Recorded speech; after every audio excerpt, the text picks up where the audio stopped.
Hello and welcome everybody. I'm Jono the Eternal Optimist, and I am joined by Lael. Hello everyone. And Lael will be playing as an Abyssal in our campaign. And please introduce yourself and your character. Okay, so I am Lael, and I will be playing an Abyssal. And I am a humanoid creature who has squid-like tentacles sprouting from her head, but below my neck I basically look like a human. I have a wet, slimy, dark greenish blue colored skin. And from Abyssal standards, Lael's character is considered quite attractive. We'll put it that way. Yes. From below the neckline, yes, maybe, but my huge tentacles, I think, are kind of off-putting. But what's your character's name? My name is Sylaris. Sylaris is in her 20s, and let us begin the campaign. You have recently joined the military. That means that several years ago, after experiencing your first ever battle in the defense of Eldria, you have had to leave your hometown, and travel to the military city of Thal'Azath. Is quite different to your hometown, as the Abyssal are stone carving masters of the depths. Since you guys don't have access to fire, you have mastered the art of creating homes and tools from stone. Now, thanks to the trade relationships you have with the species above, you do have access to metal and steel. However, those that cannot rust are prized above all others, and thus metal tools are somewhat exclusive to the military itself. Now, we know that this isn't the reason you joined the military. However, there was a certain man who gave you a promise many years ago during your first ever battle, given that you not only saved his life, but also achieved your first kill against one of the Abyssal's enemies, the Centauri. Yes. Yep. His name was Captain Zare. You have recently joined the military, and this is essentially your first day. You are being shown by one of the training grounds assistants to your quarters. In this room are about a dozen or so other Abyssal that are roughly your age. They are of mixed genders, and you can see that this is a shared dormitory. There is definitely a tension in the air because everyone is excited at this new stage of their lives, but also nervous because the hierarchy of the group hasn't been established yet. Mm-hmm. Everyone is eyeing each other and weighing up who's going to be top of the class. You arrive and you can see that there is still space for several more. So you're not late, but you're not early either. The instructor shows you to where your bed is. When the instructor leaves, one of your classmates approaches over. Why are you late? What? Why are you late? Oh, why I'm late? I'm not late. You know that being late will get people killed. Why weren't you here sooner like the rest of us? You can tell that he's kind of trying to provoke you, trying to see what your limits are. Well, I think I will tell him off that I'm not late. There are several people who are not arrived yet. I'm not late. Excuse me. Give me a dodge roll. A dodge roll. Okay. Woo! Very nice. I also have to roll though. He tries to grab another Abyssal's tendrils. Is very insulting. It's usually something that you would only see like when children are fighting, but for adult to yank at somebody's tendrils is quite disrespectful. Yes, because he tried to snatch one of your tentacles, but you effortlessly dodge his grab and twirl in such a way that you stand back to back against him, and this grabs the attention of the entire room, and you hear one girl at the back of the room who just goes. I will give you a free action before he has a chance to respond, because that was a really good roll. Well, I want to assert dominance. So I think I will counter, and Maybe I don't want to be that rude, so maybe I just shove him a little bit, not Okay, give too me an much. attack roll. Okay, I try to shove him. He tried to snatch your tendrils, and the next thing he knows, he feels the back of your foot kicking the gap in his knees, the joint behind his knees. In one fell swoop, he finds himself kneeling in front of the place where you were standing earlier. Do you place your hand on his head? I will go for it. Okay, let's go with that one. Learn your place. The girl And some kind of insult, maybe just throwing behind. Okay, so basically, as he's on his knees, you pat the top of his head, which also sort of it's not as insulting as like if you tried to grab the tendril. You pat the top of his head, you just say, learn your place. And the girl who whistled before starts to like laugh, and a couple of the other like students in the room sort of just either give a small applause or just nod in approval, just like, damn, this guy had been trying that with everyone. So he was trying to bully a lot of the newcomers, and you put him in his place. You undid all the progress he had just made. So now he's at the very bottom of the pile, essentially. Nice. Very nice. Very nice. Unfortunately, there is not a lot of time to savor the moment because the instructor who brought you here bursts into the room. They're out of breath. Sylaris, sorry. You have to come with me. Come. I didn't know. Well, I follow him, absolutely surprised. Yeah, the entire room is a bit surprised by this as well, because not only did you just humiliate the biggest bully in the room, but an instructor is apologizing to you and you recruit on your first day. So the whole room is looking towards you just like, who the hell is this? Yes.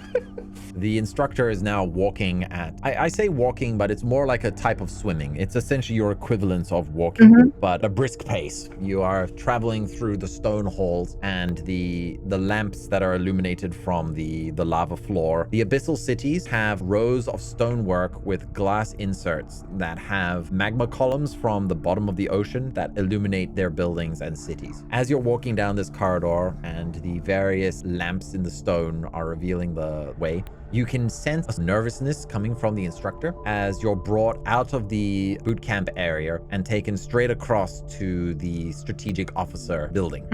As you're crossing the training grounds, you can see that several platoons of abyssal soldiers are doing their routines. A few who are decorated in cloth material, adorned with medals, are more gathered around the officer building. You are led inside and the security gives you a bit of a strange look because your uniform that you were given when you arrive essentially indicates that you're a trainee, so you should not be in this building. Be in there. But the instructor has the authority to bring you in. So the security guy gives you this look like, oh, what have you done now? Why are you in trouble? What have you done? It's my first day and I'm already here.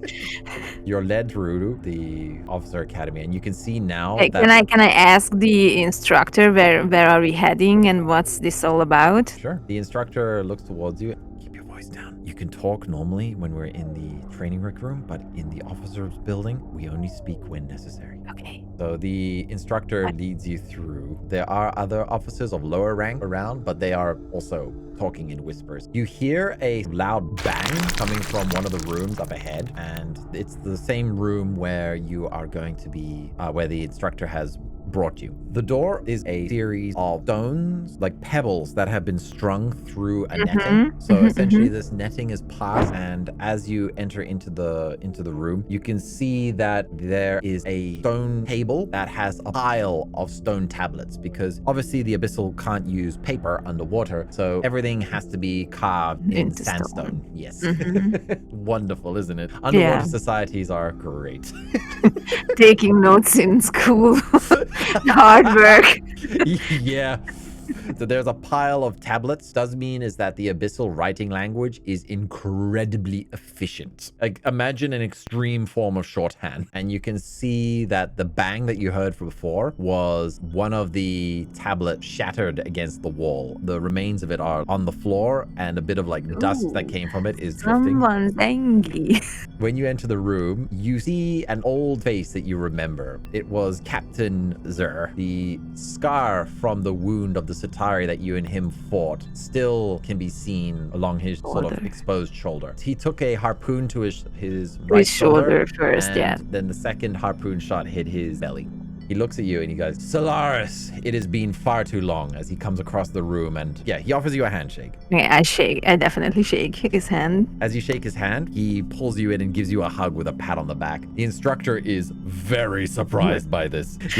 Well, I'm just surprised. I'm not saying anything. I'm just really surprised. I mean, I don't hug him back, so it's kind of awkward. Try to process everything. Captain there. You see the instructor next to you freaking out, being like, no.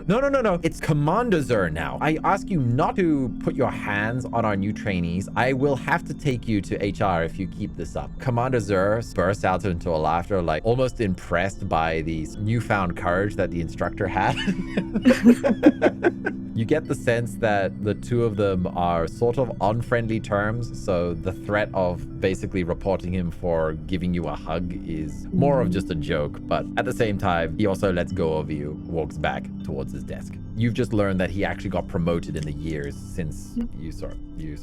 Mm-hmm. Can I speak now? Or? Yes, you can. I can. Okay, so Captain, sorry, Commander there. As I promised you, I came for my sword. Straight to business, I Straight to business, yes. Straight to business, he says as he... Man, Riley really knows how to raise them, huh? He was talking to himself as he mentions your father. He says, how many years has it been since your old man was sent on that mission? You realize that your father was sent on a mission to Tidebreaker Fort. You don't know the details of it, but your father did tell you that he was part of a long-term mission involving Tidebreaker Fort. Your dad has been away for quite a few years now, but Commander Zur is asking this in a roundabout way, finding out how you feel about your father being away from home for so long. You can choose to ignore this probe of information, or you can embrace it. What do you mean by ignore this information? Politically, he doesn't want to be seen as playing favorites with you, but he also he has a soft spot for you given the history that the two of you have and your father. So he wants to know how you feel about your father being away in such a way that the instructor won't pick up on this. Well, I also kind of like him. We have history, so I will glance. I'm glancing towards the instructor, whether he's inspecting what I'm saying or closely, or he's just not really paying attention. And I don't know if I can get away with telling something more. So he asks you the question, and he can see that you're struggling to come up with an answer. He becomes aware of the many possibilities of why you don't want to answer that straight away. And he takes this opportunity to take charge, and he sort of looks at the instructor. You know you're going to be late for the new trainees, and that'll set a bad impression on the rest of them. The instructor suddenly realizes that yes, he is actually late because he was supposed to deliver all the new trainees and then start their introductions, but then he got told to bring you here. So the instructor looks at the two of you and realizes that he can't actually fight anymore to stay here, so he bows a bit and then leaves the room. Commander Zur just breathes, lets out a sigh of relief and just is like, I thought he'd never leave. Me too. Thank you for Hopefully you'll get used to coming to this building. And I mean that in a good way, not in the punishment kind of way, but I have high expectations for you. In fact, that kind of brings me to why I summoned you here in the first place. He gestures towards that stone tablet that was slammed against the wall. Yes. And he says, first off, I was looking forward to fulfilling my promise with you today. And don't worry, I have that sword. As you see, he's got a box on his desk. Unfortunately, I just received this summons for the two of us, which means that we have to go somewhere, and it's not going to be pleasant. Wait, you and me? Right now, as he stands up and he takes the box, he opens the box before you and he says, I was hoping to have a bit more of a ceremony with this, maybe have a drink or two, after your first day of training. But I didn't think that something like this was going to happen so soon. So, let's not stand on ceremony. And he opens up the box. You see the exact same sword that you used to take your first Atari life. He's offering you the sword. I take the sword and I look at the sword in awe. You notice in a small detail that the family name that he had engraved on it has been modified to now include your family name as well. So now the history of this sword is one of Commander Zur's family line being passed to the R'lyea line as well. So what this means, it's not just a gift, but it's a proof of unity between your two families. It's not an insignificant thing, we'll put it that way, but let's just say your first battle left a very strong impression on him. Joining families with a commander, I think I hit the jackpot. Yeah, it's not like a joining of families, like in a marriage sense, but yes, I that get would be it. very funny if he just proposed to you, but no. Because then you would go straight to HR. Probably, yeah. No, what it means. But it's more like a kind of an adoptive father-daughter. I mean, not really, because I still have my father, but like he's just a figure I can look up. It carries weight. If somebody were to go into a duel with you and you used this sword, they would see that they're not just messing with your family, but potentially his family could also get involved in whatever conflict this duel has involved as well. So yeah, it carries weight. Yeah. Which is very nice. Nice, but it comes with more responsibility, because if I do something wrong, then I think it can smear their name as well. Exactly. So. Oh my God, what did I do? Well, I just wanted a sword. A nice sword. You left a good impression on him. The two of you walk through the building, and you can see that a lot of the other staff members, when they see Commander Zur walking past, they get out of the way pretty quickly. Many of them are usually carrying stone tablets. Makes you think about what the hell could have been written on that tablet that made him throw it against the wall there. So the two of you leave the officer's building. For a moment, you think you're heading back to the training grounds, but in fact, you actually leave the military base itself. You start heading towards the inner city. The regular Abyssal living in this city also just make way for the two of you because you're both in full uniform. They know not to cause any holdups for the two of you. You start heading towards one of the largest buildings in the entire city. Even though this is your first day in the city, you can immediately tell that it's a building of significance. Commander Zur looks at you.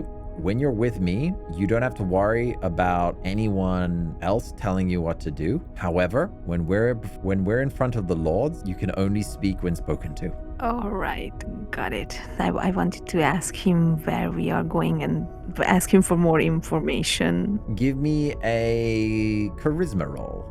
It's a 6. He says, don't worry, in all time, all things will be revealed, but it seems that a certain game is being played. Somebody is trying to mess around with my pieces. Looks at your sword and you as well. Wow. He hears you say wow under your breath, and he's like, come on, I don't mean it as in like a pawn. I had much higher expectations, like a knight. It sounded more like a pawn to me. No, you're not giving your sword willingly because you know that it will land back to you soon, right? Exactly. If I'd used you as a pawn, I wouldn't have given you the sword with my family's name on it. No. He pauses for a moment before the two of you enter into the Tower of Lords. Look, I know that you come from Eldra and that your father and your family just had simple orders and simple things to deal with. When it comes to the games that are played between the Lords and the Empress, this is on another matter entirely. Unfortunately, it seems that I'm not the only one who's noticed your talent during that battle. So, yes, but I'm just a new recruit. I'm really not anyone of importance, so I'm not getting why we are getting there. That's what's confused me as well, and that's why I was so angry when I got the notice that you got summoned. I don't know what kind of games they're playing, but somebody has just made a move, and I don't like it when somebody's making moves that I can't predict. And you can see the sort of strategist inside of him. His pride is a bit wounded that somebody maneuvered in a way that he didn't expect. He didn't expect this to catch him off guard. But you surely have some kind of idea what to expect when we are inside. He suspects the impacts of the mission that your father is on may be a potential reason for what is happening here. Whatever is happening at Tidebreaker Fort might be related to this. However, another potential reason is that because you were such a standout fighter in that battle when you were a teenager, your presence has been noted down by one of the lords, and that they could have been waiting for the day that you joined to also have something planned for you. So it could have been just coincidental that both a lord and you and him had their eye on you. I mean, for him it was more obvious because of the direct connection, but it seems like the lords get a lot of information about what's going on. And that is all he has time to say, because two of you, as you enter, you can see that the security around this building has many eyes. Oh, great. Hey, you were the one that wanted to go into the battle and not stay at home. Yes, but I just wanted to go into battle, and I don't want to be someone the others are fighting over, so... Then why did you have to roll so well? Even when you roll well, it's a curse. But even when the one time I roll high, it just ends up being bad for me. So when you enter into the Tower of Lords, you see that the stone itself has now been carved out of this with intricate patterns, this flowing mark where different stones of different colors have been overlaid on top of each other to create these very expensive and extravagant looking corridors. The patterns are on the floors, on the walls, on the ceiling. It's almost hypnotic in how it feels to travel through here.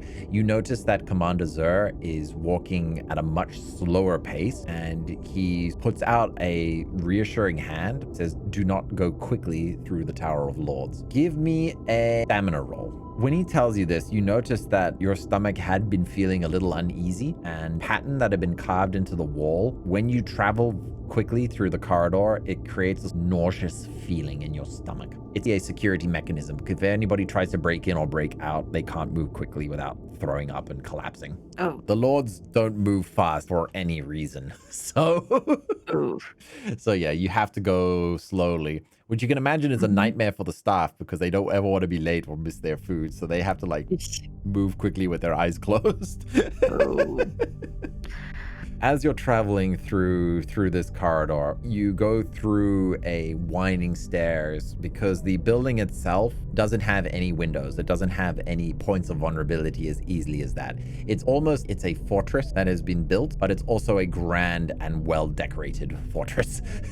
So you are led through this long corridors and winding stairs, and all of it has this nauseating pattern to it, which is quite beautiful, especially if you had time to stop and admire the sheer detail of the craftsmanship that it must have taken. Who knows how many generations it took to create this tower. But once you enter what must be the center of the tower on a high level, because again, there's no window, so you don't know how high up exactly you went, there are two solid stone doors, and Commander Zur is standing there in front of 4 heavily armored security standing by the doors, and Commander Zur salutes at them. Do you do the same? I do the same, but before I do that, I gulp. A big gulp and glance towards Commander Zur. After that, I just imitate. Commander Zur sighs a little bit. As long as you're not rude, everything should be fine. If they have a question, just answer truthfully. The kind of games that the Lords like to play are far more than what even I'm comfortable with. So being genuine is probably the easiest thing you can do. And clearly they've brought both of us here for a reason. He says this confidently, even though you know that the guards can overhear. And you can see that the guards themselves are unmoving in what he's describing here. So, all right, let's do this. You ready? Yes. Well, I'm not, but yes. 2 of the 4 guards go to the edge of the further sides of the 2 doors, and there is a chain pulley system that requires both of them to start pulling. And as they pull both chains down, you notice that the chains start to move on their own. Give me a perception roll. So you hear a faint grunt coming from below the room, as what can only be assumed are other servants also pulling on the chain once they got the signal that the guards guards were opening the door. The two doors hesitate for a moment before slowly grinding open. Inside the room is lavishly decorated in the equivalent of a carpet, where seaweed has been growing naturally to create soft bedding all along the floors. In the room, you can see that there are two elevated thrones carved of stone, but also there's decorated with cloths and everything to make them more comfortable. Upon these two thrones, you see two regally dressed Abyssal sitting. You and Commander Zur step inside. Take a seat. The two of them look at you expecting something. What do you do? I'm looking at Commander Zur nervously. Give me a composure check. 19. Oh. Perfect. You are as cold as steel. Excellent. After several minutes of this silence, where neither you nor Zur are speaking or even showing facial expressions, eventually one of the lords smiles. Good. We have definitely chosen well. The lady that is on the other side, because it's a lord and a lady, so you would definitely know this. It's Lady Thal and Lord Azath. Now, I mentioned before that the way that it works in the military cities is that the lord and ladies are a dual role of separate families in order to separate the political power between families, so that the empress doesn't have to worry too much about the military organizations causing a coup d'etat, because there are two lords vying over control of the military aspects of each city.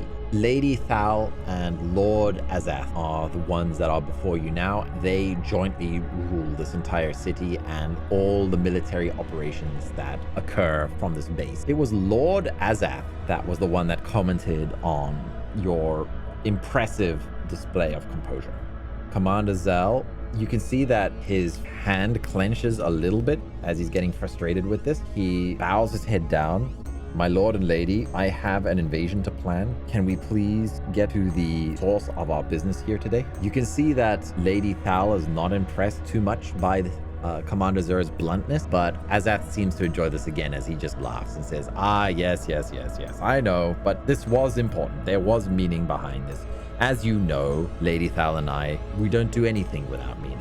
And you hear this. They can't see it because Commander Zur's head is still bowed, but you can hear this as he mutters under his breath. Oh, I know. I like this guy. A servant enters the room. 4 trays are placed beside each person that was in this room. So you, Commander Zur, and the Lord and Lady each have a plate of food, and it is an expertly crafted cuisine. Like, it is high class food for the Abyssal. Like, it has freshwater fish, it has rare catches. It is probably the most expensive meal you will have ever eaten in your life if you choose to eat this right now. Oh yeah, well, how do you respond to this?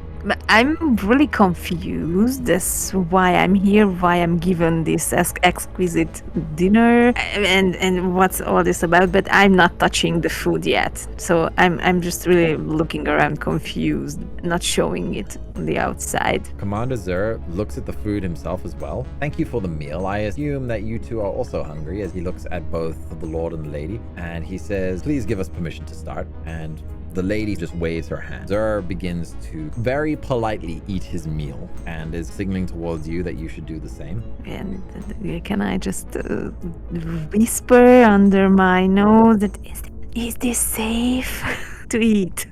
He lifts up a piece of food to his mouth and he whispers, he says, "Even if it isn't, you still have to," as he takes a bite. Oh, my eyes go wide then.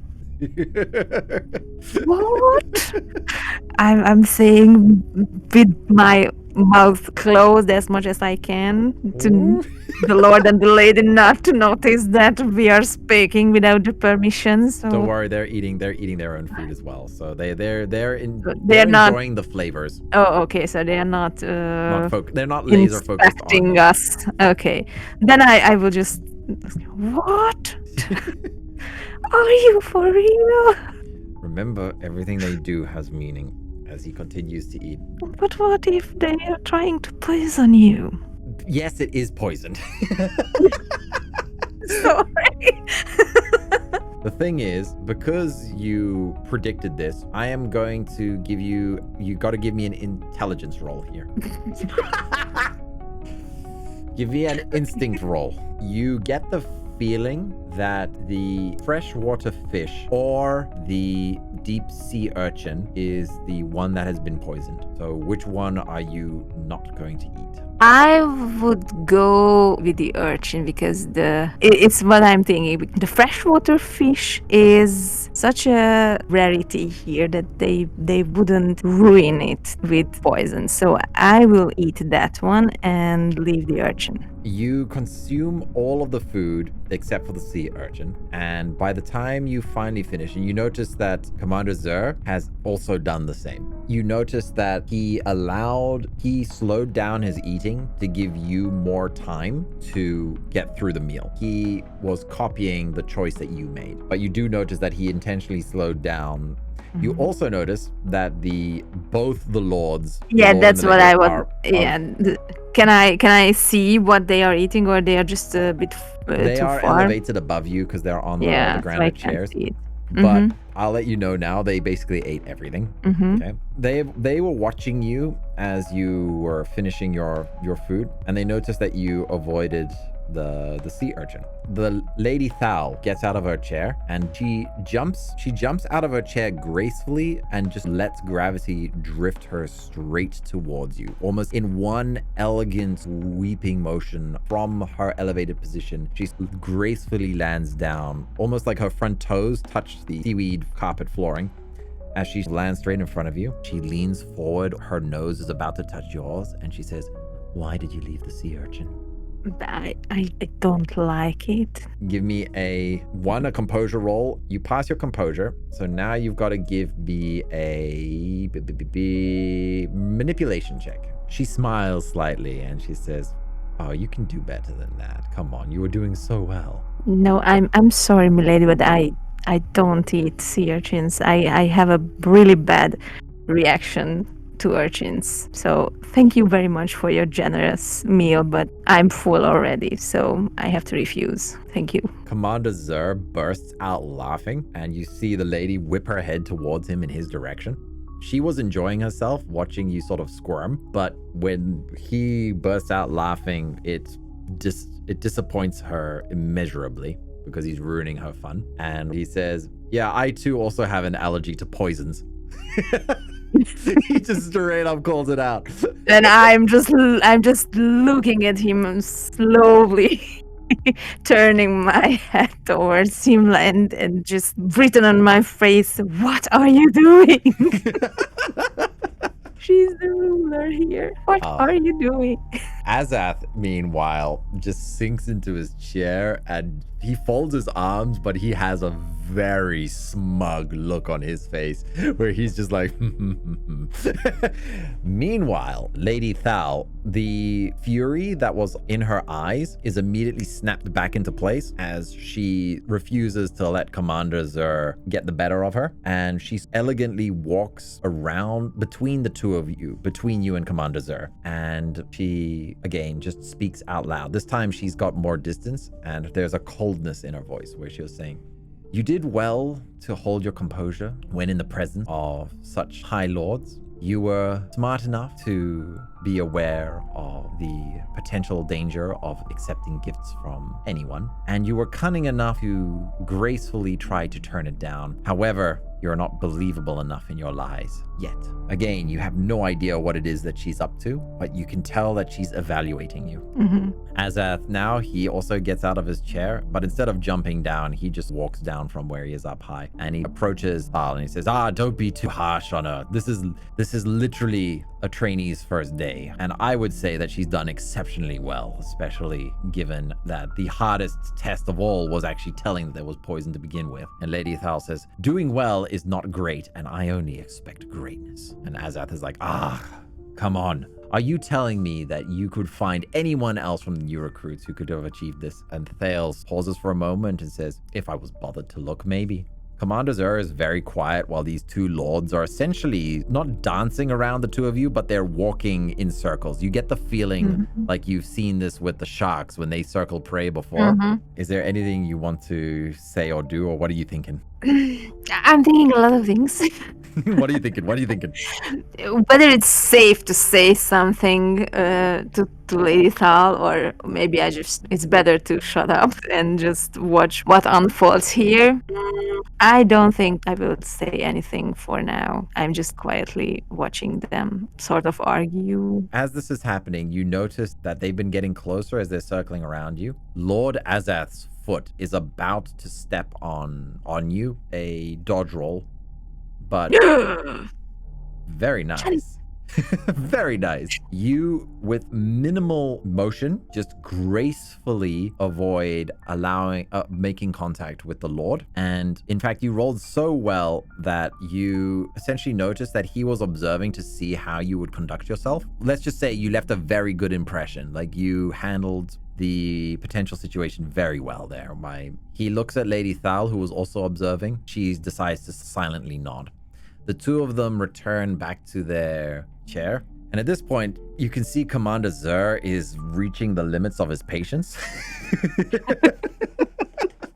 Because the lords and ladies, they have their games. And sometimes they're games that are games, and then sometimes they are games with much deeper meanings. But you passed their little games, I will tell you that. You get that feeling that whatever it was that they were doing, that you were able to successfully navigate whatever pitfalls they may have had for you. Nice. But I don't know yet whether I should be happy or bothered by this. No, that's perfectly fine. Lady Thal gestures to imply that she's about to speak, and she says, Commander Zur, as you said earlier, you do have an invasion to plan, so that is all. Thank you for coming by. No. Totally. He hesitates for a moment, and he looks towards you, and he looks towards his sword, and he gives you a sort of a nod, and it's the exact same nod that he gave you back when he first handed you the sword when he was injured, and basically entrusted you to save both of them when that Centauri was attacking you at full speed. It's that same look of, I know you can do this. Well, I'm glad you know that. I am not that confident, but thank you. Begrudgingly, he stands up and politely makes his exit from the room. As he's leaving, you hear the chain sounds again as the two doors that were open this entire time begin to come to a close. As as the doors seal you in the room with the lady and the Lord. Oh no. At this point, Lord Azath tells you to rise, and he says, don't worry, you can speak freely now. There is no one else here who can listen, and even if we were to speak casually, no one else would believe you. He's saying you can now drop the standing on ceremony. When those two doors are closed, what happens in this room never leaves this room. You can, if you want, you can insult him, but that doesn't mean there won't be consequences. It just means that you can speak freely now. And what basically now I can ask them questions. So I think I will ask them questions. Go for it. Okay, Lady Thal and Lord Azath, excuse me for my rudeness, but may I ask what this all was about? I'm really, really confused right now. Lady Thal and Lord Azath sort of smile a little bit. Lady Thal says, what do you think it was about? What kind of inkling do you believe could be the reasons behind what just transpired? Come on, what does your gut tell you, Lael? My gut tells me that I will get some kind of secret mission from them. They were evaluating my skills. So you can say that. Can I say that? Yep, you can. Are you maybe perhaps considering me for some kind of job? Azath seems to be impressed as he says, yes, in a sense we were. We were testing all of the requirements that we have in need of. And it seems that you passed all of them but one. Lady Azath seems to, but you can see that she's a bit disappointed where she says, like I said, you do need to work on your lying skills a little bit. And Lord Azath says, but at the same time, we also do enjoy ruffling the feathers of that old commander as well. He might be one of the heroes of the conflicts with the Centauri, but we do like to remind him of who's in charge every now and then. I like them as well. I mean, Azath is not the lady, but the Lord is a cool guy. The Abyssal are right up your street. Yeah. May I know the details? And I have one question though. Can I refuse after I hear the details, or it's not negotiable whether I want to do it or not? Lady Thal's now she smiles a little bit. She says, "You're perfectly allowed to refuse, but it doesn't mean that your life expectancy outside of this room will be for very long." Oh, I see. Okay, then I think I will have to work on my lies. Azath speaks to Thal now and just says, "Cut her a break. Like I said, it's her first day. What we have for you is actually a very important mission. As you said, we are in need of a spy." A spy? A spy, yes. Lady Thal now has returned to her chair. As you can imagine, Abyssal don't exactly blend in well on land or with others, but we are in desperate need of intel. We are criminally unaware of the ongoings of anything beyond the coastlines above land. We are short on metals, as everyone knows, and most importantly, we are always at the mercy of fighting a defensive front against the Satari and the Kitsune. So we, and she looks at Lord Azath, we as in we came to the agreement that we require some better PR. And what better PR than a upcoming young Abyssal who shows great promise in her first battle and has, let us say, the features that the other species would find more appealing than some other Abyssal, in the sense that you are more human, basically, is what she's saying.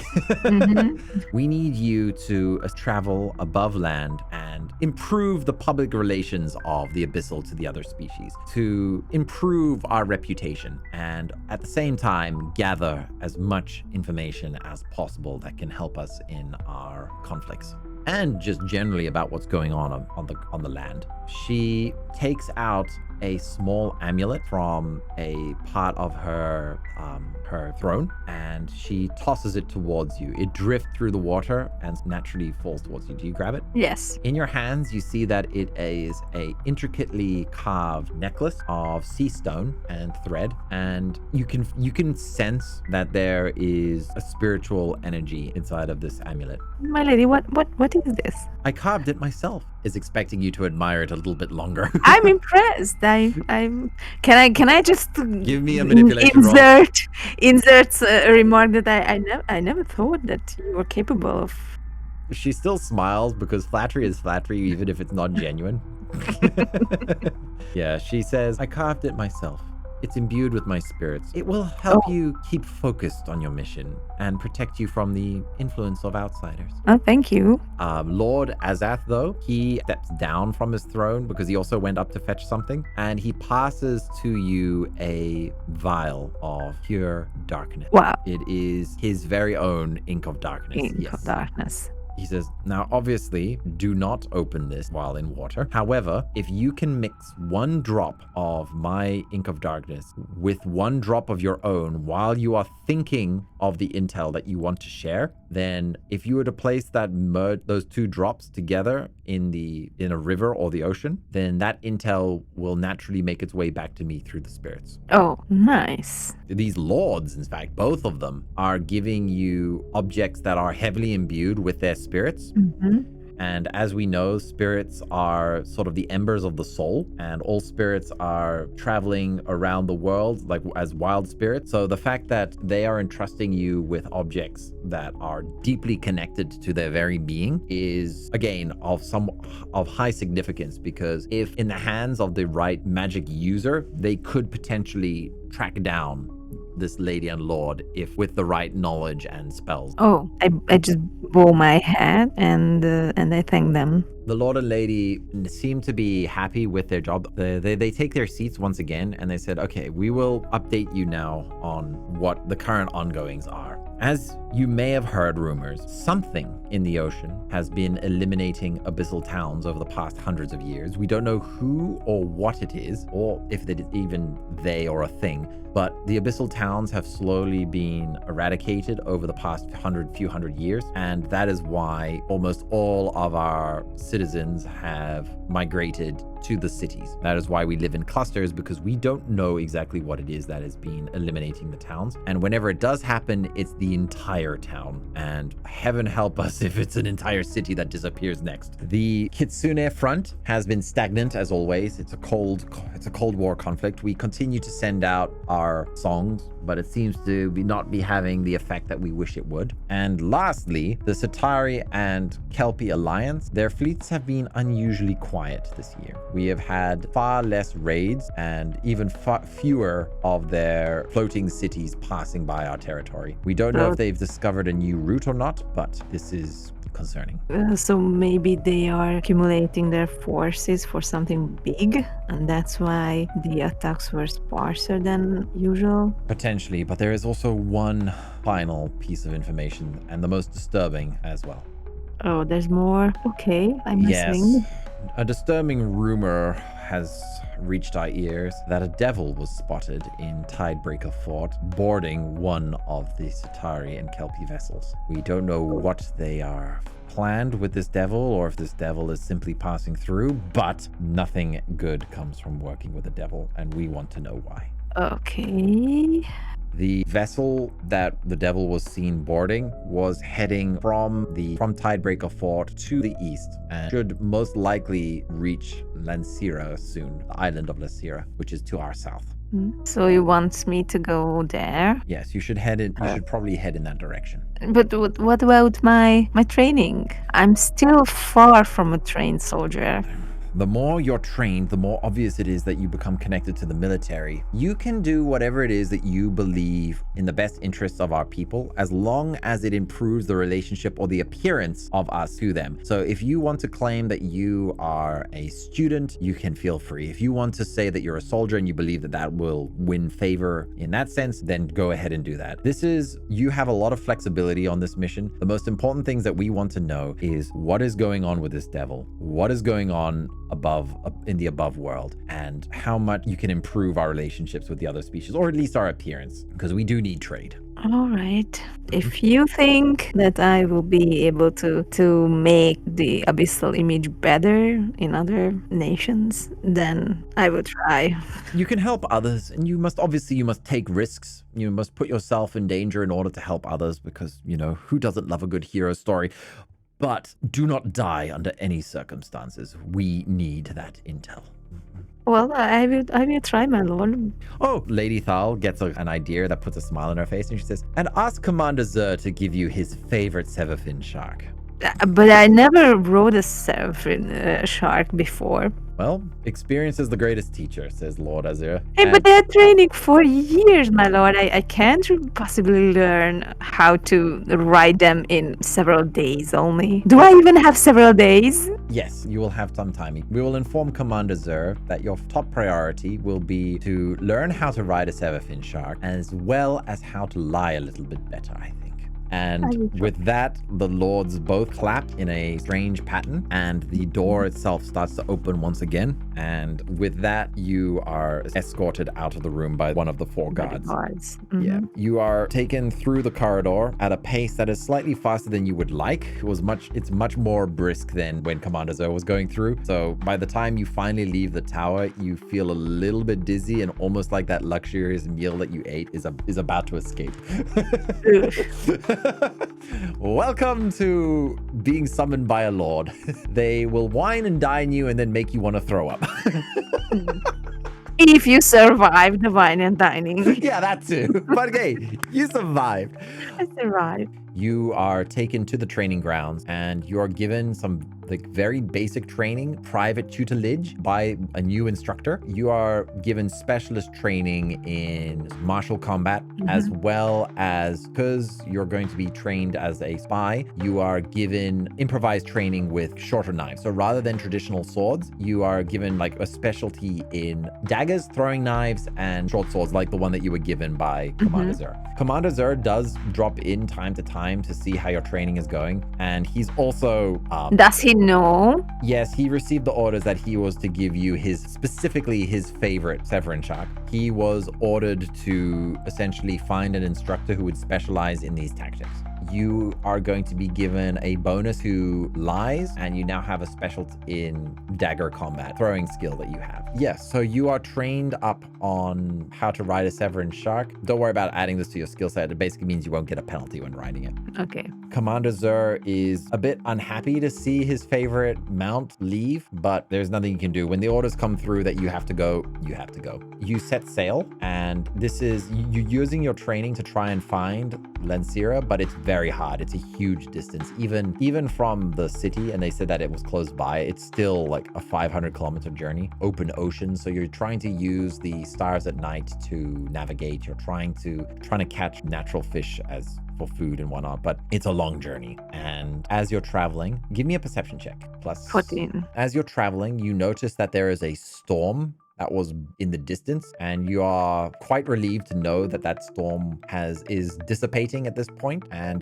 didn't hit you while you were traveling. You also notice coming from the opposite direction is a strange looking boat that you have never seen its design before. It doesn't look like a Satari vessel.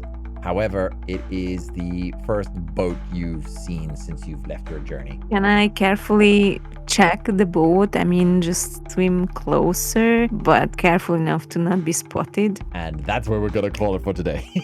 Okay. I can't believe you made me a spy. I will be spying on the others. I will spy. The next episode should be right here. Thanks for watching.